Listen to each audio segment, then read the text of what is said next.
napakagandang balita po.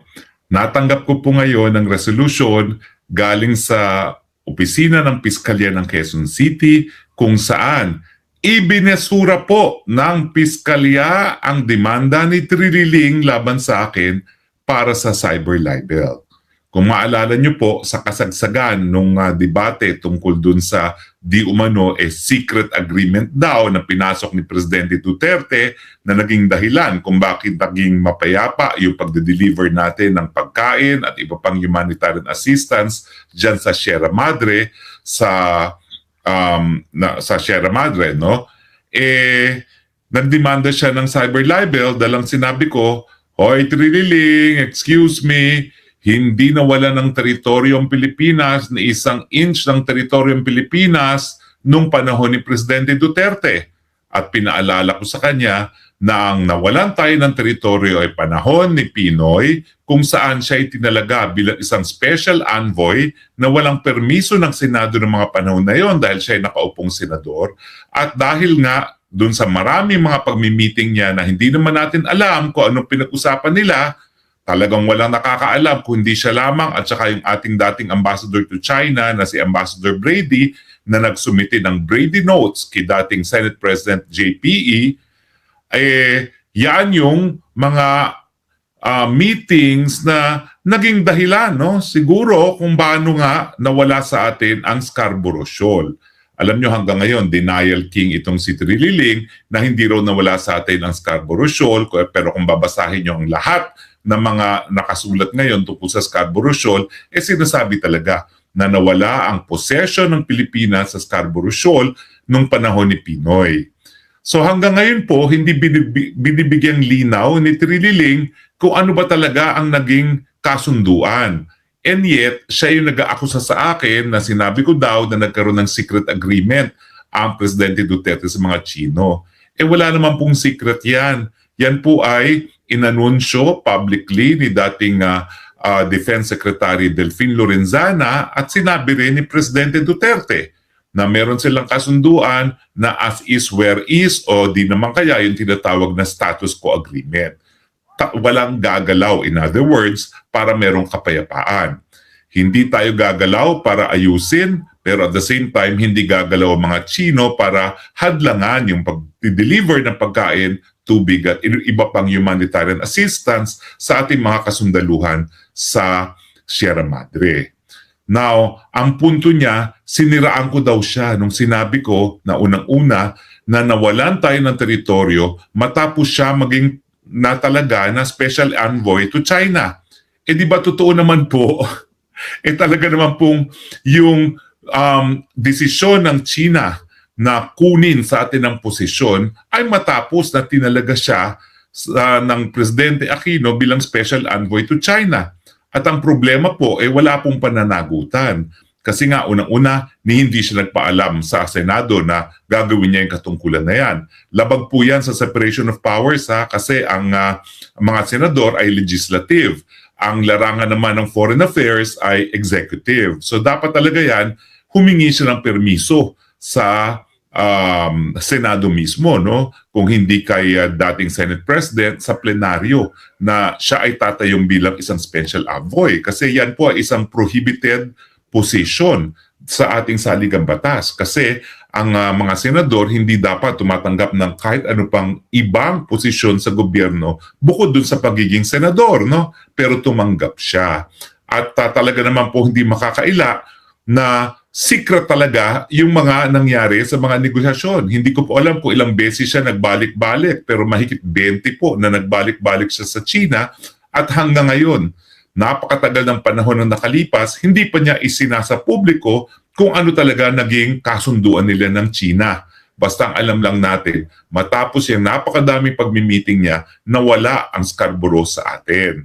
Kaya nga ang sinasabi ko, huwag kayong magtututuro na si Presidente Duterte di umano ang namigay ng teritoryo dahil ang katotohanan niyan, it was during the time of President Aquino na nawala sa atin ang Scarborough Shoal.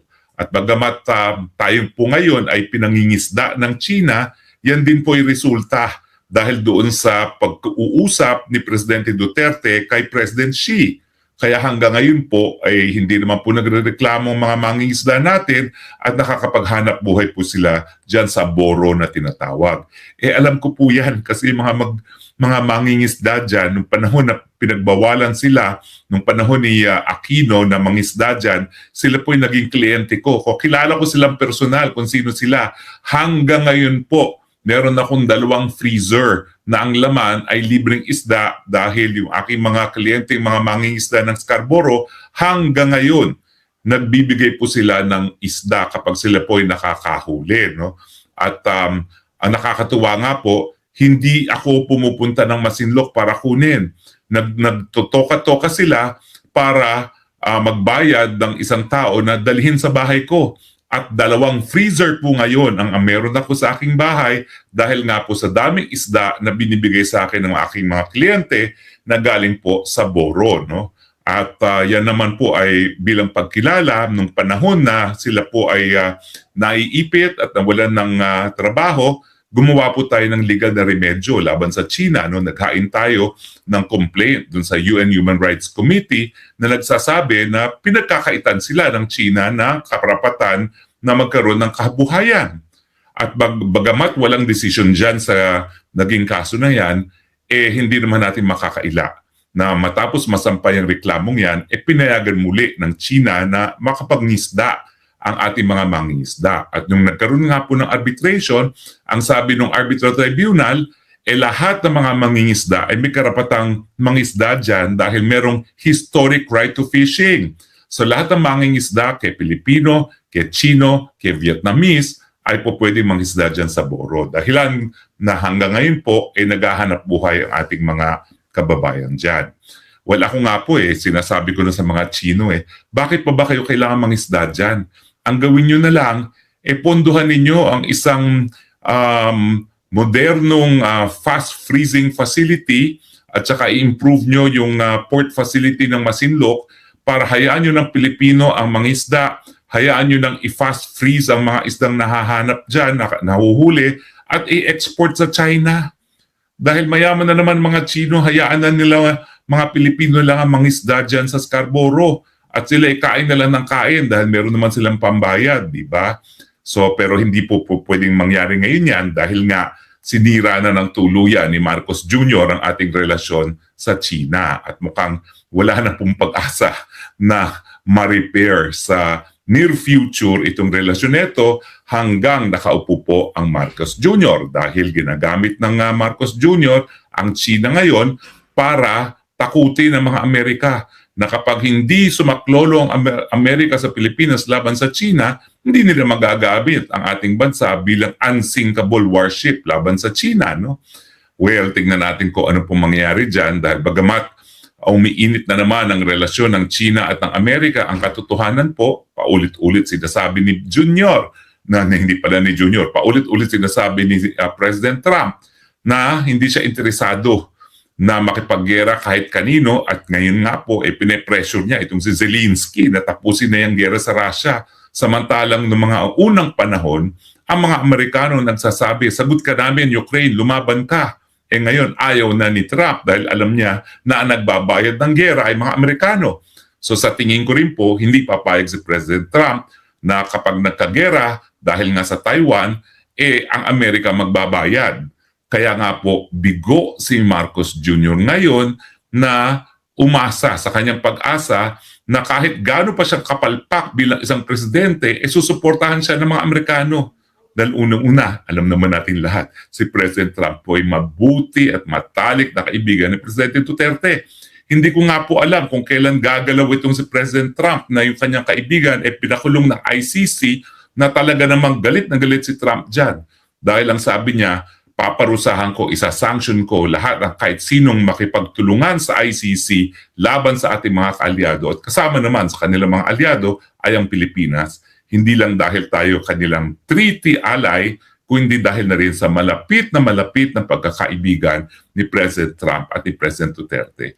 Para nga po silang twin brothers, no? Parehong politika, parehong merong war on drugs. Believe si President Trump sa war on drugs ni President Duterte. No? So sa tingin ko po, yung personal na relasyon na yan ay isang hadlang dun sa inaasahan ni Marcos Jr. na magagamit niya ang China bilang dahilan para suportahan siya ng mga Amerikano kahit gaano pa siyang kapalpak. So abangan natin ang susunod na kabanata dyan dahil tingin ko naman hindi maatim ni President Trump na manahimik habang ang ating Tatay Digong ay nakakulong sa dahig na sinasabi ni Trump dapat talagang mabuwag na dahil ang ICC hindi lang ginagamit para sa politika at yan po'y ginamit laban sa Pilipinas para patunayan na hindi lang mga Aprikanong hinahabol ng ICC, kung hindi, ginagamit yan laban sa Amerika mismo at kanyang mga alyado. At alam naman natin na bagamat maraming maanghang na salita ang ating presidente tungkol sa mga Amerikano, pagdating naman sa personal na relasyon, walang kaduda-duda ang relasyon nilang dalawa ni President Trump.